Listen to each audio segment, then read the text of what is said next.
El projecte que estem desenvolupant, Aliades en la nit, el que busca, el que tracta és de contemplar tota la zona de l'Horta, de l'Horta periurbana de la ciutat de València, així com l'Arrossar, de la zona del Parc Natural de l'Albufera, des d'una perspectiva agroecològica, amb la qual cosa treballem en concret en el reforç de les poblacions de rates penades.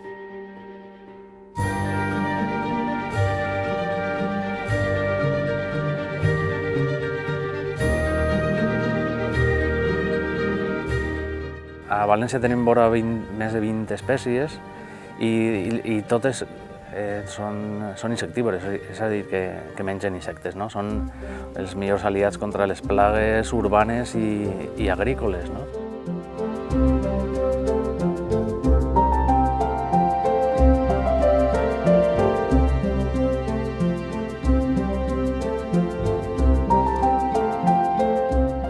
Estem estudiant les poblacions, el número de generacions a l'any. És molt important per dissenyar una estratègia de control, és a dir, el número de vols que n'hi ha, quantes vegades n'hi ha vol d'adult, que això, per exemple, són susceptibles de ser depredades per les rates penades.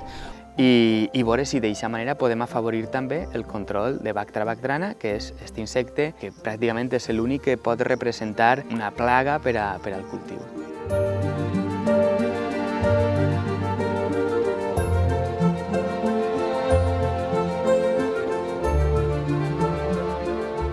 Busquem de suport cases, motors, pals, postes.